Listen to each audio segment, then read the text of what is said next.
Well, look, it's a joy to be here. Just to add my own welcome to you all. As you've heard, my name's Fr Stephen Wang, and I'm the senior chaplain here at Newman House. And it's just absolutely wonderful to see so many of you here this evening, and just to give you a very, very warm welcome. Now, I've been getting mixed messages. Dexter told me to keep it short, because he wants you to be out to your food as soon as possible. And then Hannah said keep it long because the cow isn't cooked yet. So I don't quite know where we're going to end up, whether Hannah is going to come and... It is cooked. OK, well, I'll better stop now then. Okay. Back to Dexter's instruction. Anyway, medium length. Don't worry, I'm not going to keep you too long because I know we're all hungry, myself included. But just to share a few thoughts for the beginning of this academic year, which we're all sharing now. I'm conscious that not all of you, but many of you are from abroad. And I just thought I'd tell you one story of English Christianity to help you to appreciate the faith of this country that you're in, and even for the English students, if you don't know this yet. And also to help you appreciate that the story of our faith in this country is much more than just the Reformation. That's a big part of recent history, but it's much more than that. And I want to tell you about St Alban, and then to draw out a few thoughts from his life that I hope will be relevant for us. So, St Alban, if you don't know, is our first martyr here in this country. And indeed, he's our first recognised saint. So, a man of huge significance for us here in England and the UK. His dates are disputed.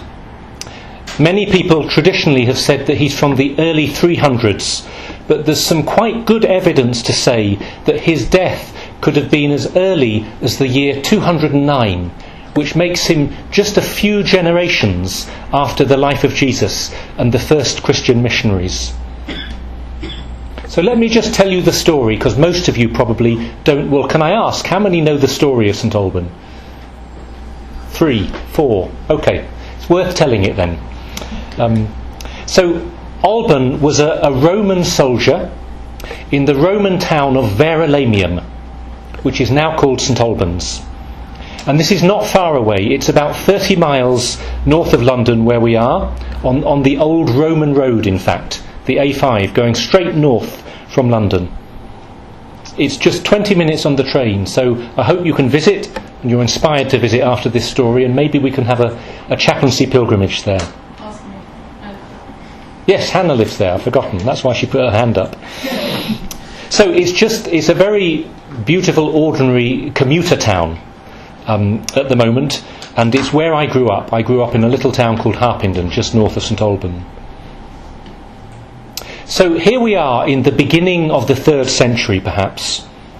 It's a Roman world, it's a pagan world. The Christian message has not really penetrated this society. But there are 1 or 2 Christian priests. One of them, called Amphibolus, that's his traditional name anyway, and we presume that these priests were missionaries, were doing quiet missionary work in this pagan society. There was a time, it wasn't always, but there came about a time of persecution, and Amphibolus was afraid for his life. For some reason that we don't know, Alban, the pagan Roman soldier, felt moved to hide this priest. Alban had no faith. It was presumably just an act of human kindness for someone suffering, persecuted. In those days, while this priest was hiding in Alban's home, he saw the priest praying, keeping vigil, living his faith very, very quietly and simply. And Alban was moved by his example. There was something about this priest and his Christian way of life. Eventually, they started to talk more, and Alban questioned him. Listening, talking, sharing his life, learning about the priest's life. And over those days of real intimacy and dialogue and honesty, there was a gradual conversion in the soul of this tough Roman soldier. Eventually, Alban asked for baptism. And this was, of course, a turning point in his life. So here was a fugitive priest and a newly baptised Christian soul. At a particular moment, word got around that the priest might have been hiding here, and there was a search. The Roman soldiers came to knock at the house. Alban helped the priest to escape out the back, and to give him extra time to get away, Alban took the cloak of the priest, disguised himself as the priest, went to the door and said, "Here I am." He was taken away as if he were the priest, and his identity was only discovered hours later when the priest had had time to escape. Alban put himself in harm's way. He put himself in the place of the priest to save his life. He was brought to the judge. He was pressured to renounce his new faith, and there and then he was asked to offer pagan sacrifice to free himself. Otherwise, he was threatened he would be punished with the same punishments that the priest would have been punished with if he had been captured. Alban refused resolutely, and he said, and I'm quoting from the early documents, he said to the judge, "I worship and adore the true and living God who created all things."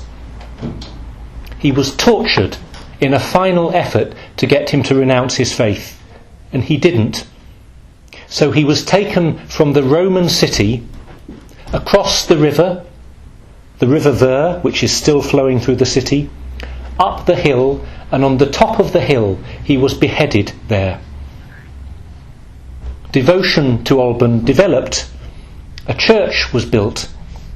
By the 8th century there was a monastery there, which was sacked by the Vikings. It was rebuilt by the Normans in the 11th century, and by the High Middle Ages, by the 15th, 16th century, it had become one of the greatest and largest monasteries in the country. In the Reformation, being such an important shrine, an important monastery, it was one of those shrines that was targeted for destruction. But by a happy twist of fate, very recently, in the last few years, the Anglican Cathedral, which it's become, has chosen to rebuild the shrine of St Alban, restoring the very medieval ruins that had been built.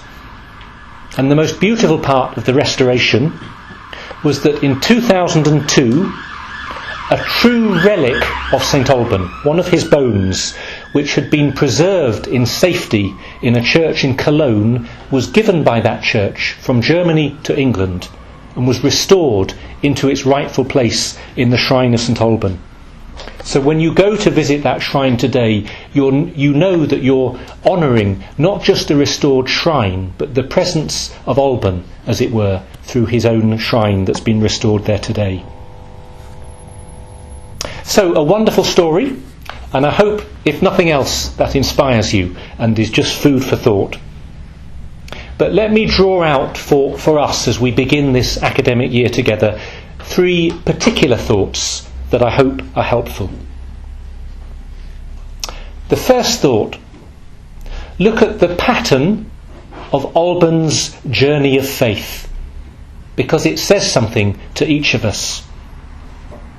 In those few days when he was hiding the priest, first, there's just the kindness of welcoming him into his home. There's the listening and the curiosity and the openness of heart to this stranger. And then, as they talk more, there's growing to love what he saw and heard in this man and in his witness. And there's not just learning and growing and loving, there is the step of commitment, of becoming baptised. And then, finally, the witness of life, even at great cost, and even at the cost of his life in martyrdom. This is the pattern, I think, that seems true for anything important in our lives, and particularly for our faith, and for your own journey of faith over this year or these years at university. I hope you can see how that pattern applies to your life. For you to be open to others, kind, curious, all the opportunities there are in so many different ways to listen and learn from others. And then that listening and learning grows into a genuine love, that it's the heart as well as the head. It's about a relationship and not just something that you've learnt in a book or learnt in a conversation. And then that what you're hearing and the ways that you're growing take on in your faith a very real commitment. You can't just be a fellow traveller in faith. It takes you to step out, to say yes, to stand up for what you know is important in your heart, and to make that important not just in the inner recesses of your heart, but in your life and in your commitments and your way of life and your relationships. That you stand up for what is important, that you speak about what you truly believe, because it matters, because if it's important to you, it will be important to other people as well. And then, like St Alban, I hope not suddenly, but perhaps gradually, you realise more and more that there is a cost to this faith and this commitment.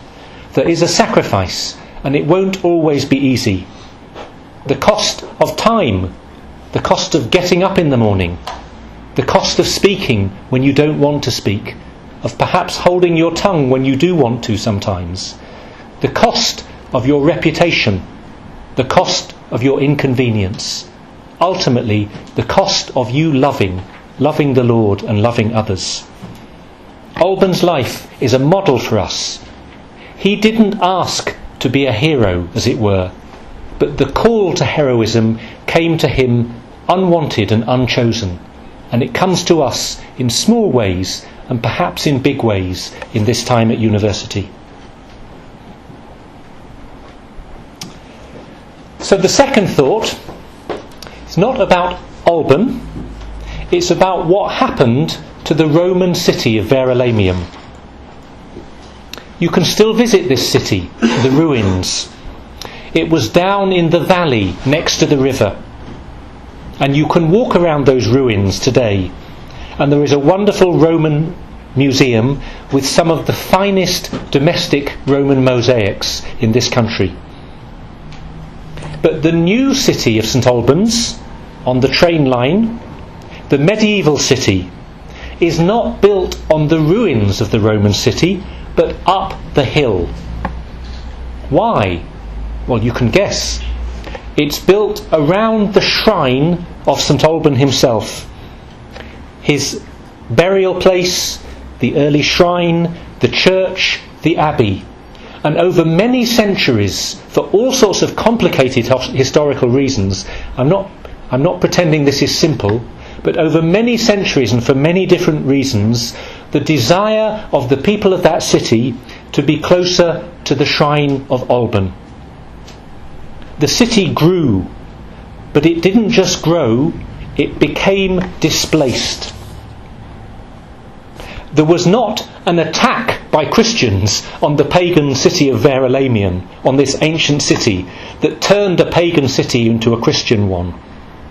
But very gradually, over many centuries, people saw something in the life of Alban, and in the vision of Christian life that he represented. They were attracted to it. It drew them in a way that perhaps they couldn't understand. It drew them to prayer. It drew them to this way of life. It drew them physically to live more closely to this man and to all that he represented, and to build their community and their whole way of life around his shrine and the way of life he witnessed to. The centre of gravity of a whole culture shifted because of this inner attraction. This is true for us today. Those of you who know me know that I am not anti the modern world by any means. There are many wonderful things about our culture, but some aspects of our culture in general, and of the university environment in particular, can be profoundly un-Christian, even anti-Christian. I'm not over-dramatising. There are many good things, but there are many ambiguities as well. And the growth of the city of St Albans is an example to us of one approach of how to face this culture, I think. In other words, not to confront the culture head-on, but to live within it, as you do, lovingly, patiently, within your departments, your universities, your halls of residence. You're there, you're part of this culture. But living within it lovingly and patiently, to offer an alternative culture side by side, a larger vision of what human life is about, to overcome the materialism implicit in so many university departments, the commodification of the human person, the limited spiritual horizons. Instead, quietly, lovingly, to put God's love at the very centre of your life and your lifestyle. The dignity of each human person to be the foundation of your life, of our ethics, of our laws. The beauty of holiness in your life and the life of your friends. And ultimately, the promise of eternal life after death that you are living for. This is what Pope Benedict said when he visited us and spoke in Westminster Hall 4 years ago. That secular rationality and religious faith are not enemies. They're meant to be in dialogue and mutual support. And the distinctive role of religious faith is to help purify reason and rationality, in case it falls prey to distortions or ideologies and loses sight of the central truths that there are about God and about the human person. So that's the second thought, the shift of culture, the moving of a city. And my third and final thought from the story of St Alban is just to finish on a personal note, not because I particularly want to, but because Dexter asked me to, and I'm always very obedient to the Cathsoc committees. So I lived in Harpenden, and I went to school in St Albans for my senior school. And my school, the Abbey School, St Albans School, is built on the ruins of the medieval abbey. And we would have assemblies in the medieval cathedral, the Abbey Church, which is built on St Alban's shrine. When I started at that school aged 11, I was a convinced atheist. And part of the slow process of conversion that took place over those 6 and 7 years took place in that cathedral. Just to give one example, a particular moment that I still remember. We were in an assembly, not a particularly religious one, but we would have religious readings now and then. And I remember hearing for the first time the prologue, the first few lines of St John's Gospel being read out to us in that school assembly. Those words, "In the beginning was the Word, and the Word was with God, and the Word was God." And then a few lines later, "The Word became flesh and dwelt amongst us." At that time, I think I was aged 16, I had absolutely no faith. I wasn't interested in this strange thing called Christianity at all. But something about those words struck me. It was more than just struck me. Something about those words entered my soul, even though I didn't know I had a soul. It was if I was not just hearing something, but I was being spoken to. That someone I didn't know was speaking to me directly and personally. There was a truth about those words, a power in the words of Scripture. It shook me and unsettled me and unnerved me. It opened just a crack in the doorway, enough for a light breeze to enter in, a light, just a shaft of light. I won't bore you with the whole of my story. You can ask me over whatever we're eating if you want to hear it. but it was being taken to Mass for the first time with some Catholic friends. It was learning gradually about the Catholic faith. It was taking those first baby steps in prayer very nervously when I was 17. It was having a conversion that took many more days than St Alban had with that priest. And ultimately it was being received into the Catholic Church when I was 19, and on Palm Sunday having my first Holy Communion in the church in Harpenden. But as I look back on that story many years later, I like to think that St Alban was part of that conversion in a way that I didn't know at the time. That there I was in the presence of him, this great saint, in the holiness, the sanctuary, the oasis of that shrine, the abbey, and supported quietly by the prayers of this great saint. This was just my own particular journey. Every one of you has a different journey. I pray for each one of you that this time of university will be a journey in faith in your own unique way. No journey is the same. Each one of you is unique. Your life is unrepeatable, but there are wonderful moments ahead of you. The Lord is with you. He loves you. The prayers of the saints and of St Alban are with you, and they love you, and they love us all, and they care for us. And I pray that your journey will unfold, maybe quietly, maybe very dramatically, but that the Lord will lead you closer to him and closer to his church. Thank you very much.